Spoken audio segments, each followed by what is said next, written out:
അസ്സലാമു അലൈക്കും വറഹ്മത്തുള്ളാഹി വബറകാതുഹു. അൽഹംദുലില്ലാഹി വഹ്ദ വസ്സലാത്തു വസ്സലാമു അലാ മൻ ലാ നബിയ്യ ബഅദ. റഹീഖുൽ ഖുർആനിന്റെ 4-ാമത്തെ സെഷനിലെ 12-ാമത്തെ ക്ലാസ്സിൽ സൂറത്തുൽ ബലദിലെ 13 മുതൽ 20 വരെയുള്ള അവസാന ആയത്തുകളാണ് നാം പഠിക്കുന്നത്. കഴിഞ്ഞ ആയത്തുകളിലൂടെ മനുഷ്യർക്ക് അല്ലാഹു സുബ്ഹാനഹു വ തആല നൽകിയ ധാരാളക്കണക്കിന് അനുഗ്രഹങ്ങളിൽ പ്രധാനപ്പെട്ട ചില കാര്യങ്ങൾ അല്ലാഹു മനുഷ്യരെ ഓർമ്മപ്പെടുത്തി. എന്നിട്ട് അതിനുശേഷം ഫലഖതഹമൽ അഖബ അഥവാ സന്മാർഗമാകുന്ന മലമ്പാതയിൽ മനുഷ്യൻ തള്ളിക്കടക്കുന്നില്ല എന്ന് മനുഷ്യനെ അല്ലാഹു ആക്ഷേപിക്കുകയും ചെയ്തു. ലക്ഷ്യബോധം നഷ്ടപ്പെട്ട മനുഷ്യൻ സന്മാർഗം പരതുവാനോ അതിൽ കടന്നു കയറുവാനോ തയ്യാറാകുന്നില്ല എന്നാണ് അല്ലാഹു പറയുന്നത്. ഇവിടെ മനുഷ്യരിലെ എല്ലാവരെയും ഉദ്ദേശിക്കുന്നില്ല, മറിച്ച് മനുഷ്യരിലെ ഭൂരിഭാഗം ആളുകളും അപ്രകാരമാകുന്നു എന്നാണ് ആ ആയത്തിലൂടെ നാം മനസ്സിലാക്കേണ്ടത്. മറ്റുള്ള ജീവജാലങ്ങളിൽ നിന്നും തീർത്തും വ്യത്യസ്തനായി തങ്ങളുടെ ഉത്തരവാദിത്തങ്ങൾ എന്താണെന്ന് തിരിച്ചറിഞ്ഞുകൊണ്ട് അത് നിറവേറ്റി അള്ളാഹുവിന് നന്ദി കാണിക്കുന്നവരായി അവർ മാറുന്നില്ല എന്ന് അള്ളാഹു കുറ്റപ്പെടുത്തി പറഞ്ഞ ശേഷം തങ്ങളുടെ ജീവിതത്തിൽ മനുഷ്യർ ചെയ്യേണ്ടതായ ചില കാര്യങ്ങൾ സൂചിപ്പിക്കുന്നതായിക്കൊണ്ടാണ് ശേഷമുള്ള വചനങ്ങൾ പാരായണം ചെയ്യുവാൻ സാധിക്കുന്നത്. 13 മുതലുള്ള ആയത്തുകളുടെ അർത്ഥം ഒന്ന് നോക്കാം. ഫക്കു റഖബ അഥവാ ഒരു അടിമയെ മോചിപ്പിക്കുക. ഫക്കു എന്ന് പറഞ്ഞാൽ മോചിപ്പിക്കൽ എന്നാണ് അർത്ഥം. റഖബത്തിൻ ഒരു അടിമയെ. ഔ ഇത്ആമുൻ ഫീ യൗമിൻ ദീ മസ്ഗബ ഇല്ലെങ്കിൽ പട്ടിണിയുള്ള നാളിൽ ഭക്ഷണം കൊടുക്കുക. ഔ അല്ലെങ്കിൽ ഇത്ആമുൻ ഭക്ഷണം കൊടുക്കലാണ്, തീറ്റിപ്പിക്കലാണ്. ഫീ യൗമിൻ ഒരു ദിവസം. ആ ദിവസത്തിന്റെ പ്രത്യേകത എന്താണ്? ദീ മസ്ഗബത്തിൻ ഏറെ പ്രയാസമുള്ള പട്ടിണിയുള്ള ദിവസം. പട്ടിണിയുള്ള ദിവസങ്ങളിൽ ഭക്ഷണം കൊടുക്കലാണ്, തീറ്റിപ്പിക്കലാണ്. ആരെയാണ് തീറ്റിപ്പിക്കേണ്ടത്? ശേഷമുള്ള ആയത്തിൽ അള്ളാഹു പറഞ്ഞു യതീമൻ ദാ മഖ്റബ കുടുംബ ബന്ധമുള്ള അനാഥക്ക് ഭക്ഷണം കൊടുക്കലാണ്. യതീമൻ അഥവാ അനാഥ. ദാ മഖ്റബ എന്ന് പറഞ്ഞാൽ കുടുംബ ബന്ധമുള്ള അടുപ്പമുള്ള അനാഥകൾക്ക് ഭക്ഷണം കൊടുക്കലാണ്. ഔ മിസ്കീനൻ ദാ മത്റബ അല്ലെങ്കിൽ കടുത്ത ദാരിദ്ര്യമുള്ള സാധുവിന് ഭക്ഷണം കൊടുക്കലാണ്. ഔ അല്ലെങ്കിൽ മിസ്കീനൻ സാധുവിന് ഭക്ഷണം കൊടുക്കലാണ്. ദാ മത്റബത്തിൻ ഏറെ പ്രയാസമുള്ള കടുത്ത ദാരിദ്ര്യമുള്ള. ശേഷം അല്ലാഹു പറയുന്നു സുമ്മ കാന മിനൽ ലദീന ആമനു വതവാസൗ ബിസ്സബ്രി വതവാസൗ ബിൽ മർഹമ. അതിനു പുറമെ വിശ്വസിക്കുകയും ക്ഷമ കൊണ്ടും കാരുണ്യം കൊണ്ടും പരസ്പരം ഉപദേശിക്കുകയും ചെയ്തവരുടെ കൂട്ടത്തിൽ അവൻ ആയിത്തീരുകയും ചെയ്യുക, മനുഷ്യൻ ആയിത്തീരുകയും ചെയ്യുക. സുമ്മ പിന്നീട് കാന അവൻ ആയിത്തീരട്ടെ അല്ലെങ്കിൽ മനുഷ്യൻ ആയിത്തീരുകയും ചെയ്യട്ടെ മിനല്ലദീന ആമനു വിശ്വാസികളായുള്ള ആളുകളുടെ കൂട്ടത്തിൽ വതവാസൗ ബിസ്സബ്ർ ക്ഷമ കൊണ്ട് പരസ്പരം ഉപദേശിക്കുകയും ചെയ്തവരുടെ കൂട്ടത്തിൽ വതവാസൗ ബിൽ മർഹമ കാരുണ്യം കൊണ്ടും പരസ്പരം ഉപദേശിച്ചവരുടെയും കൂട്ടത്തിൽ. ക്ഷമ കൊണ്ടും കാരുണ്യം കൊണ്ടും പരസ്പരം ഉപദേശിക്കുകയും വിശ്വാസം അടിയുറപ്പിക്കുകയും ചെയ്യുന്ന ആളുകളുടെ കൂട്ടത്തിൽ അവൻ പെട്ടുകൊള്ളുകയും ചെയ്യട്ടെ എന്നാണ്. അങ്ങനെ ചെയ്യുന്ന ആളുകൾ ഉലൈക അസ്ഹാബുൽ മൈമന അത്തരത്തിലുള്ള ആളുകളാകുന്നു വലതുപക്ഷമുള്ള ആളുകൾ. വലതുപക്ഷം എന്നുകൊണ്ട് ഉദ്ദേശിച്ചത് രാഷ്ട്രീയമല്ല, മറിച്ച് അത് വിജയികളായുള്ള ആളുകളെ സൂചിപ്പിച്ചുകൊണ്ടാണ് അള്ളാഹു അവിടെ പറയുന്നത്. എന്നിട്ട് അതിന് നേരെ വിപരീതമുള്ള ആളുകളെ കൂടി അള്ളാഹു ഈ അധ്യായത്തിൽ പരാമർശിച്ചുകൊണ്ട് അങ്ങനെ അവസാനിപ്പിക്കുന്നുണ്ട്. വല്ലദീന കഫറൂ ബിആയാതിനാ ഹും അസ്ഹാബുൽ മശ്അമ നമ്മുടെ ദൃഷ്ടാന്തങ്ങൾ നിഷേധിച്ചവരാരോ അവരത്ര ഇടതുപക്ഷത്തിന്റെ ആളുകൾ അഥവാ അവരാകുന്നു നഷ്ടക്കാർ. വല്ലദീന കഫറൂ സത്യനിഷേധികളായുള്ള ആളുകൾ. എന്തിനെയാണ് നിഷേധിക്കുന്നത്? സത്യത്തെയും ബിആയാതിന നമ്മുടെ ദൃഷ്ടാന്തത്തെയും. അപ്പൊ നമ്മുടെ ദൃഷ്ടാന്തത്തെയും സത്യത്തെയും ഒക്കെ നിഷേധിക്കുന്നവരായുള്ള കാഫിറുകളായുള്ള ആളുകൾ ഹും അവരാകുന്നു അസ്ഹാബുൽ മശ്അമ അഥവാ ഇടതുപക്ഷത്തിന്റെ ആളുകൾ. ഇടതുപക്ഷം എന്നുകൊണ്ട് ഉദ്ദേശിച്ചത് നാശത്തിന്റെ ആളുകൾ അല്ലെങ്കിൽ നഷ്ടം വരിച്ചവരായുള്ള ആളുകൾ അവരാകുന്നു. അവരെ സംബന്ധിച്ചിടത്തോളം പരലോകത്ത് അവർക്ക് ശക്തമായ ശിക്ഷയുണ്ടായിരിക്കും. അതാണ് ശേഷം പറയുന്നത് അലൈഹിം നാറും മുഅ്സദ അവരുടെ മേൽ അടച്ചു മൂടിയ നരകാഗ്നിയുണ്ട്. അലൈഹിം അവരുടെ മേലുണ്ട്, നാറുൻ നരകാഗ്നിയുണ്ട്, മുഅ്സദത്തുൻ അടച്ചു മൂടപ്പെട്ട അഥവാ പരലോകത്തവർക്ക് വമ്പിച്ച ശിക്ഷയുണ്ടായിരിക്കും. അള്ളാഹുവിൽ നിഷേധിക്കുകയും ആരാധനകൾ പരിഗണിക്കാതെ ജീവിക്കുകയും ചെയ്ത സ്ഥിതിക്ക് ശക്തമായുള്ള ശിക്ഷ അള്ളാഹുവിന്റെ ഭാഗത്തു നിന്ന് അവർ അനുഭവിക്കേണ്ടി വരുന്നതായിരിക്കും എന്നാണ്. അള്ളാഹു നമ്മെ കാത്തുരക്ഷിക്കുമാറാകട്ടെ. ഇവിടെ വിശ്വാസികൾ തന്റെ വിശ്വാസവും ആരാധനാ മുറകളും കൃത്യമായി പാലിക്കുന്നതിന്റെ കൂടെ തന്നെ അവർ ശ്രദ്ധിക്കേണ്ടതായ ചില കാര്യങ്ങൾ ഈ വചനത്തിലൂടെ നമുക്ക് മനസ്സിലാക്കുവാൻ സാധിക്കും. അടിമത്തമാകുന്ന ബന്ധനം കൊണ്ട് കഴുത്തു ഞെരുങ്ങി സ്വാതന്ത്ര്യമില്ലാതെ വിഷമിക്കുന്ന ആളുകൾ, അവരെ സംബന്ധിച്ചിടത്തോളം അവർക്ക് മോചനം കിട്ടുവാൻ വേണ്ടി അവർ ഏറെ ആഗ്രഹിക്കുന്നവരായിരിക്കും. അപ്പൊ അങ്ങനെയുള്ള അടിമകൾക്ക് മോചനം ചെയ്യുക, ആ മോചനം ലഭിക്കുവാൻ വേണ്ട കാര്യങ്ങൾ ചെയ്യുക എന്നത് മനുഷ്യൻ അല്ലെങ്കിൽ വിശ്വാസിയായുള്ള ആളുകൾ ചെയ്യേണ്ട കാര്യമാണ്. അതേപോലെ തന്നെ പ്രയാസവും ഞെരുക്കവും നേരിടുന്ന സന്ദർഭങ്ങളിൽ കുടുംബക്കാർക്കും അടുത്ത ബന്ധുക്കൾക്കും അനാഥകൾക്കും ഒക്കെ വേണ്ട സഹായങ്ങൾ ചെയ്തു കൊടുക്കുക, അവർക്ക് വേണ്ട സഹകരണങ്ങൾ നടത്തി കൊടുക്കുക എന്നതും വിശ്വാസികൾ ചെയ്യേണ്ട കാര്യമാണ്. അയൽപക്കങ്ങളിലും ചുറ്റുവട്ടങ്ങളിലും പട്ടിണിയും കടുത്ത ദാരിദ്ര്യവും അനുഭവിച്ചു കൊണ്ടിരിക്കുന്ന പാവങ്ങളെ കണ്ടെത്തിക്കൊണ്ട് അവർക്ക് വേണ്ടുന്ന സഹായ സഹകരണങ്ങൾ കഴിയുന്ന മുറക്ക് എത്തിച്ചു കൊടുക്കുക എന്നത് വിശ്വാസികളുടെ ഉത്തരവാദിത്തമാണ്.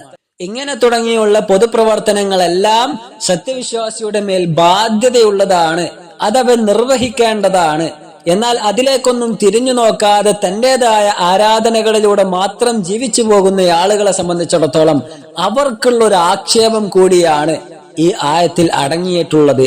അതേപോലെ തന്നെ നേരെ വിപരീതം, ഇത്തരത്തിലുള്ള പൊതുപ്രവർത്തനങ്ങളിൽ മാത്രം മുഴുകി തന്റേതായ വിശ്വാസങ്ങളും തന്റേതായ ആരാധനകളും ഒന്നും തന്നെ ശ്രദ്ധിക്കാതെ തീർത്തും അശ്രദ്ധമായി ഈ വക കാര്യങ്ങളിൽ മാത്രം ഒഴുകി ജീവിക്കുന്ന ആളുകൾക്കുള്ള ആക്ഷേപം കൂടി ഈ അധ്യായത്തിന്റെ അവസാന ഭാഗത്ത് അടങ്ങിയിട്ടുണ്ട് എന്നതാണ്. ഇസ്ലാമിന്റെ ആദ്യകാലത്ത് മുസ്ലിങ്ങൾ ഖുറൈശികളുടെ അക്രമ മർദ്ദനങ്ങൾക്ക് പാത്രമായി കൊണ്ടിരിക്കുന്ന അവസരത്തിൽ അവതരിച്ച സൂറത്തുകളിൽപ്പെട്ടതാണ് ഈ അധ്യായം എന്ന് നാം മനസ്സിലാക്കി.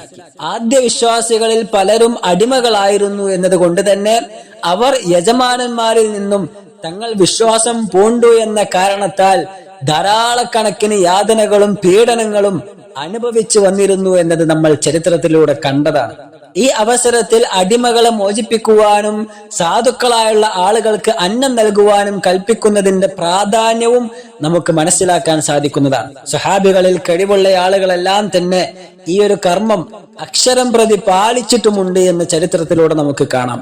അബൂബക്കർ സിദ്ദീഖ് റളിയല്ലാഹു തആല അൻഹു 6-7 പേരെ മോചിപ്പിച്ചതായി നമുക്ക് കാണുവാൻ സാധിക്കും. അതിൽപ്പെട്ടയാളാണ് ബിലാൽ ഇബ്നു അബി റബാഹ് റളിയല്ലാഹു തആല അൻഹു.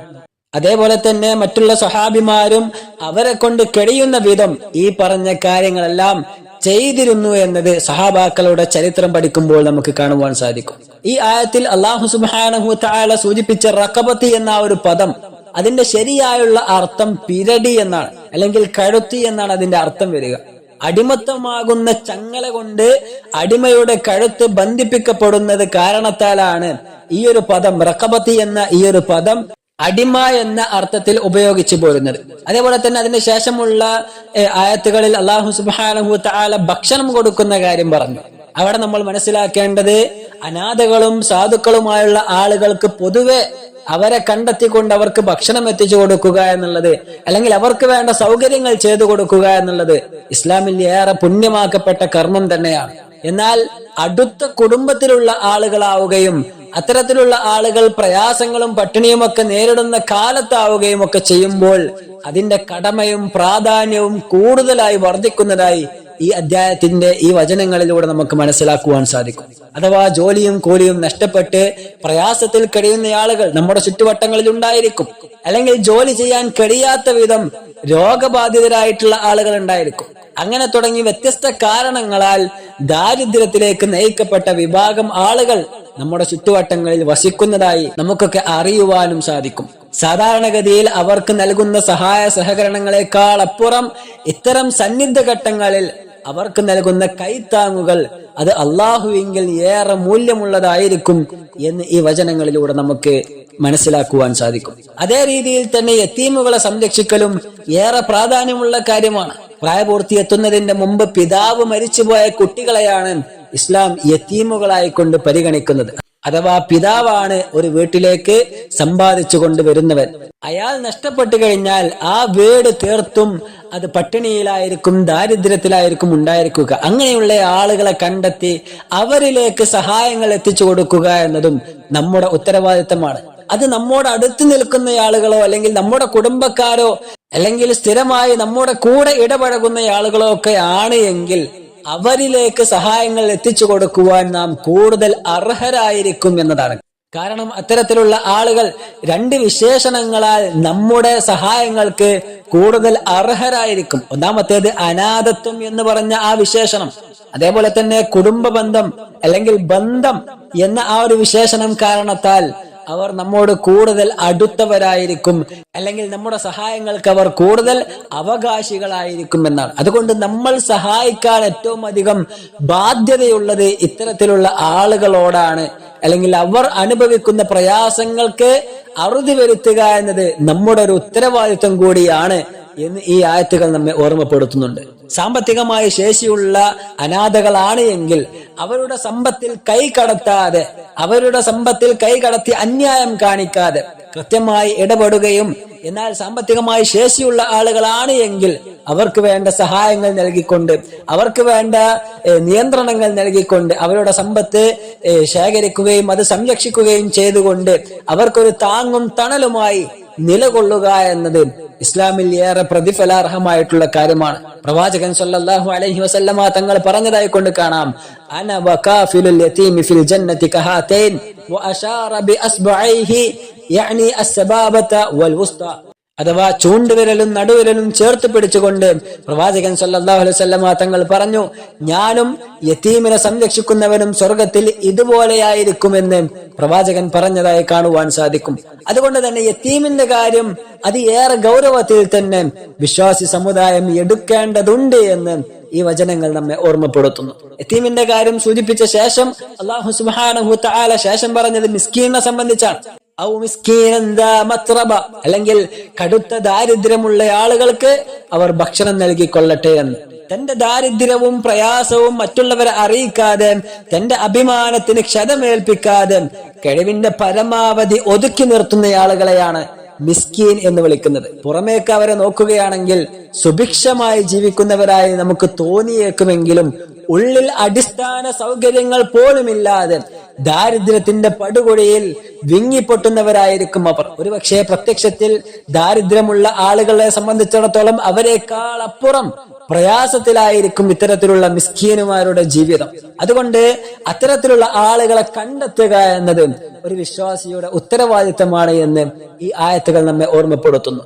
അത്തരത്തിലുള്ള ആളുകൾ അവരുടെ അഭിമാനം പരിഗണിച്ച്, അല്ലെങ്കിൽ മറ്റുള്ളവരുടെ പ്രയാസങ്ങൾ പരിഗണിച്ച് മറ്റുള്ള ആളുകളുടെ മുന്നിൽ പോയി പറയേണ്ട ഒരു മടിയും അല്ലെങ്കിൽ ഒരു ചമ്മലുമൊക്കെ വിചാരിച്ച് ഒതുങ്ങി ജീവിക്കുന്നവരായിരിക്കും അവർ.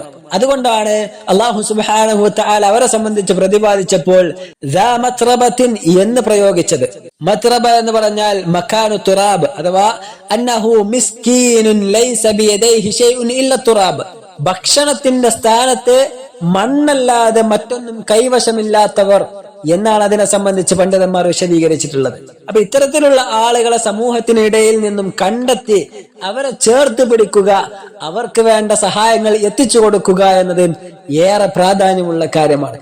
നാം ഈ പറഞ്ഞു വന്ന കാര്യങ്ങൾ മൊത്തം ചേർത്ത് വെക്കുകയാണെങ്കിൽ മൊത്തത്തിൽ ഒരു വിശ്വാസി നിർവഹിക്കേണ്ടതായ സാമൂഹ്യ പ്രവർത്തനങ്ങളെ സംബന്ധിച്ചാണ് ഇവിടെ അല്ലാഹു സുബ്ഹാനഹു തആല പരാമർശിച്ചിട്ടുള്ളത്. എന്നാൽ ഈ പ്രവർത്തനങ്ങളുടെ കൂടെ തന്റെ വിശ്വാസവും ആരാധനകളും പ്രബോധനവും ഒക്കെ ഉണ്ടായിരിക്കലും അനിവാര്യം തന്നെയാണ്. അതാണ് ശേഷം അല്ലാഹു സുബ്ഹാനഹു തആല പറഞ്ഞത്, സുമ്മ കാന മിനൽ ലദീന ആമനു വതവാസൗ ബിസ്സബ്രി വതവാസൗ ബിൽ മർഹമ. അതിനൊക്കെ പുറമെ വിശ്വസിക്കുകയും ക്ഷമ കൊണ്ടും കാരുണ്യം കൊണ്ടും പരസ്പരം ഉപദേശിക്കുകയും ചെയ്തവരുടെ കൂട്ടത്തിൽ ആ മനുഷ്യൻ ആയിത്തീരുകയും ചെയ്യട്ടെ എന്നാണ്. അഥവാ കേവലം ഇത്തരത്തിലുള്ള പൊതുപ്രവർത്തനങ്ങളിൽ മാത്രം ജീവിതം ഒതുക്കി നിർത്തേണ്ടവനല്ല വിശ്വാസി, മറിച്ച് അതിന്റെ കൂടെ തന്റെ ആരാധനകളിലും തന്റെ വിശ്വാസങ്ങളിലും ഒരു കൃത്യത വരുത്തുക എന്നത് വിശ്വാസിയുടെ ഉത്തരവാദിത്തമാണ്, അത് അവന്റെ ബാധ്യതയാണ്, പരലോക വിജയത്തിന്റെ അടിസ്ഥാന ഭാഗവുമാണ് എന്നവൻ തിരിച്ചറിയേണ്ടതുണ്ട് എന്നാണ്. അപ്പോൾ ചുരുക്കി പറഞ്ഞാൽ വിശ്വാസം ശരിയാക്കുകയും ആരാധനകൾ കൃത്യമാക്കുകയും ക്ഷമ കൈക്കൊള്ളുകയും പരസ്പരം കരുണയോടെ വർത്തിക്കുകയും അവകൾ കൊണ്ട് ഉപദേശം നൽകുകയും സ്വീകരിക്കുകയും ചെയ്തുകൊണ്ട് പൊതുപ്രവർത്തനങ്ങളിൽ ശ്രദ്ധ കൊടുത്ത് കുടുംബ അയൽപക്ക ബന്ധങ്ങളെല്ലാം നിലനിർത്തി അവരെയെല്ലാം പരിഗണിച്ചുകൊണ്ട് ശരിയായ സാമൂഹ്യ ജീവിയായി കൊണ്ടാണ് ഒരു യഥാർത്ഥ വിശ്വാസി ജീവിക്കേണ്ടത് എന്നാണ്. അപ്രകാരം ജീവിതം നയിക്കുന്ന ആളുകളെ സംബന്ധിച്ചാണ് അല്ലാഹു സുബ്ഹാനഹു തആല ശേഷം പറഞ്ഞത് ഉലൈക അസ്ഹാബുൽ മൈമന. അങ്ങനെയുള്ള ആളുകളാകുന്നു വലതുപക്ഷക്കാർ, അഥവാ അവരാകുന്നു വിജയികൾ എന്നാണ്. മനുഷ്യൻ പരലോകത്തെത്തുമ്പോൾ രണ്ടാലൊരു കക്ഷിയിലായിരിക്കും ഉണ്ടായിരിക്കുക. ഒന്നാമത്തേത് ശുഭലക്ഷണം പൂണ്ട വിഭാഗമാണ്, രണ്ടാമത്തേത് അശുഭലക്ഷണം പൂണ്ട വിഭാഗമാണ്. ഇവിടെ ചൂണ്ടിക്കാട്ടിയതുപോലെ നല്ല മാർഗം സ്വീകരിച്ചവരാണ് വലതുപക്ഷക്കാർ എന്ന് പറഞ്ഞു. ഇവർക്ക് മാത്രമേ അല്ലാഹു സുബ്ഹാനഹു വ തആല പരലോകത്ത് വിജയം നൽകുകയുള്ളൂ. അവരാണ് ശുഭലക്ഷണം പൂണ്ടവരായ വിഭാഗം എന്ന് നമ്മൾ മനസ്സിലാക്കേണ്ടതുണ്ട്. വിശ്വാസം എന്നതുകൊണ്ട് ഉദ്ദേശിക്കപ്പെടുന്നത് മറ്റുള്ള കാര്യങ്ങളൊന്നുമല്ല, മറിച്ച് നമുക്കറിയാവുന്ന കാര്യങ്ങൾ തന്നെയാണ്. അൽ ഈമാനു അൻ തുഅ്മിന ബില്ലാഹ്, വിശ്വാസം എന്ന് പറഞ്ഞാൽ അല്ലാഹുവിൽ അടിയുറച്ച് വിശ്വസിക്കലാണ്. വമലായികതിഹി, അവന്റെ മലക്കുകളിലും, വകുതുബിഹി, അവന്റെ വേദഗ്രന്ഥങ്ങളിലും, വറുസുലിഹി, അവന്റെ പ്രവാചകന്മാരിലും, വൽയൗമിൽ ആഖിർ, അന്ത്യദിനത്തിലും, വൽ ഖദർ, അല്ലാഹുവിന്റെ വിധികളിൽ വിശ്വസിക്കണം. ഖൈരിഹി വശർരിഹി, അതിലുള്ള നന്മയിലും തിന്മയിലും മനുഷ്യൻ വിശ്വസിക്കേണ്ടതുണ്ട്. ഇത്തരത്തിൽ ഈമാനിന്റെ അടിസ്ഥാന കാര്യങ്ങളിൽ യാതൊരു ചാഞ്ചല്യവുമില്ലാതെ അവന്റെ മനസ്സിനെ അടിയുറപ്പിക്കുന്നതിനെയാണ് വിശ്വാസം എന്നതുകൊണ്ട് ഉദ്ദേശിക്കുന്നത്. അത്തരത്തിൽ അവർ വിശ്വാസം അടിയുറപ്പിക്കുന്നവരാണ് എങ്കിൽ അതിന്റെ കൂടെ അവർ പാലിക്കേണ്ട മറ്റൊരു വിശേഷണം വതവാസൗ ബിസ്സബ്ർ, ക്ഷമ കൊണ്ട് അവർ പരസ്പരം ഉപദേശിച്ചു കൊള്ളട്ടെ എന്നാണ് അള്ളാഹു പറഞ്ഞത്. അതുകൊണ്ട് ഉദ്ദേശിക്കുന്നത് ക്ഷമ കൈക്കൊള്ളേണ്ട എല്ലാ സന്ദർഭങ്ങളിലും മനുഷ്യൻ ക്ഷമാലുവായി ജീവിക്കേണ്ടതുണ്ട്. പ്രധാനമായും 3 ഘട്ടങ്ങളിലാണ് ക്ഷമ ഒരു മനുഷ്യൻ കൈക്കൊള്ളേണ്ടതായി പണ്ഡിതന്മാർ പഠിപ്പിച്ചു തരുന്നത്. ഒന്നാമത്തേത് സബ്റുൻ അലാ തഅത്തില്ലാ, അള്ളാഹുവിനെ അനുസരിക്കുന്ന വിഷയത്തിൽ ക്ഷമ കൈക്കൊള്ളുക എന്നതാണ്.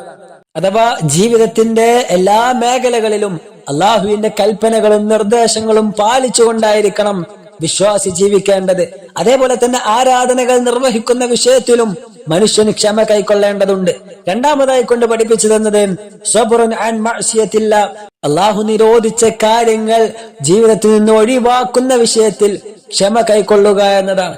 അഥവാ ജീവിതത്തിൽ കടന്നു വരുന്ന വലിയ പ്രതിസന്ധികൾ തിന്മകളായിക്കൊണ്ട് നമ്മുടെ ജീവിതത്തിന്റെ മുന്നിലേക്ക് എത്തുമ്പോൾ അതിലേക്ക് എടുത്തു ചാടാതെ അവിടെ സൂക്ഷ്മത പുലർത്തിക്കൊണ്ട് അല്ലാഹു സുബ്ഹാനഹു വ തആലയെ ഓർത്തുകൊണ്ട് ക്ഷമിച്ചുകൊണ്ട് അവിടെ നിന്ന് മാറി നിൽക്കുവാൻ, ആ തിന്മ ജീവിതത്തിലേക്ക് കൊണ്ടുവരാതിരിക്കുവാൻ മനുഷ്യൻ ശ്രമിക്കേണ്ടതുണ്ട്. അതാണ് രണ്ടാമത്തെ ഘട്ടമെന്ന് പണ്ഡിതന്മാർ പഠിപ്പിച്ചു തരുന്നു. മൂന്നാമതായി കൊണ്ട് നമ്മൾ മനസ്സിലാക്കേണ്ടത് ക്ഷമ കൈക്കൊള്ളേണ്ട മാർഗം സബ്റുൻ അലാ അഖ്ദാരില്ലാഹിൽ മുഅ്ലിമ, അഥവാ എത്ര വേദനാജനകമായുള്ള വിധികൾ നമ്മുടെ ജീവിതത്തിൽ ഉണ്ടായാലും ശരി, വ്യത്യസ്തങ്ങളായ പരീക്ഷണ ഘട്ടങ്ങളിലൂടെ മനുഷ്യൻ ജീവിതം നയിക്കേണ്ടി വന്നാലും ശരി, അവിടെയെല്ലാം അടിയുറപ്പിച്ച് അള്ളാഹുവിനെ ഓർത്തുകൊണ്ട് അള്ളാഹുവിൽ തവക്കുലാക്കിക്കൊണ്ട് അവിടെയെല്ലാം ക്ഷമ കൈക്കൊള്ളുക എന്നതാണ് മൂന്നാമതായി കൊണ്ട് പണ്ഡിതന്മാർ പഠിപ്പിച്ചു തന്ന ഘട്ടം. ഈ ഘട്ടങ്ങളിലെല്ലാം ക്ഷമ കൈക്കൊള്ളുന്നതിനെയാണ് വതവാസൗ ബിസ്സബ്ർ എന്ന് അല്ലാഹു സുബ്ഹാനഹു വ തആല വിശേഷിപ്പിച്ചിട്ടുള്ളത്. ഇനി മൂന്നാമതായി കൊണ്ട് അല്ലാഹു പറഞ്ഞത് വതവാസൗ ബിൽ മർഹമ, അഥവാ മനസ്സിലുണ്ടാകുന്ന അസൂയ, അഹങ്കാരം, കോപം തുടങ്ങിയുള്ള എല്ലാ രോഗാണുക്കളെയും തുടച്ചു മാറ്റി ഹൃദയം കാരുണ്യമുള്ളതാക്കി മാറ്റുവാൻ പരിശ്രമിക്കലാണ് ഇതുകൊണ്ട് ഉദ്ദേശിക്കപ്പെടുന്നത്. അത്തരത്തിൽ ഹൃദയത്തിൽ കാരുണ്യം നിറക്കുകയും അത് സഹജീവികൾക്കും മറ്റു ജീവജാലങ്ങൾക്കും പകർന്നു നൽകുകയും ചെയ്യുന്നവർക്ക് മാത്രമേ അല്ലാഹു സുബ്ഹാനഹു വ തആല അവന്റെ കരുണ കടാക്ഷം വർഷിക്കുകയുള്ളൂ എന്ന് നമ്മൾ മനസ്സിലാക്കേണ്ടതുണ്ട്.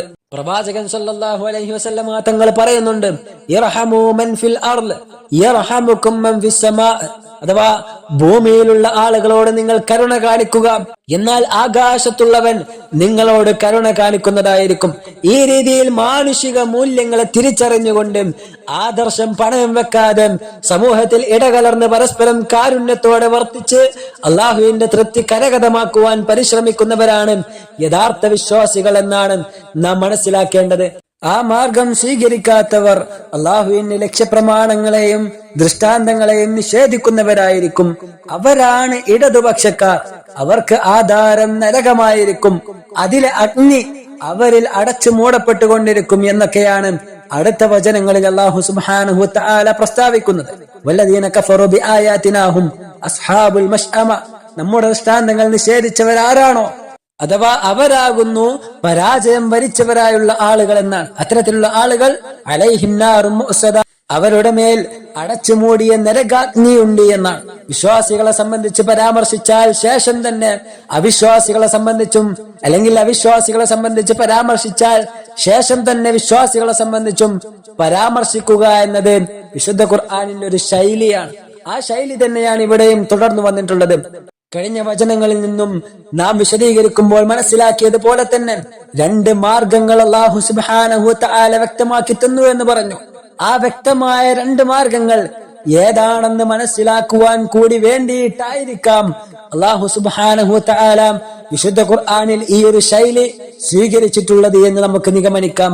വിശുദ്ധ ഖുർആനും പ്രവാചക ചര്യയും പിന്നാമ്പുറത്തേക്ക് വലിച്ചെറിയുന്ന ഏതൊരു മനുഷ്യനും പിന്നീട് ദുഃഖഭാരം താങ്ങാൻ കഴിയാതെ വിങ്ങിപ്പൊട്ടുന്നവനായിരിക്കുമെന്ന് ഈ അധ്യാപനങ്ങളിലൂടെ നമുക്ക് മനസ്സിലാക്കാം.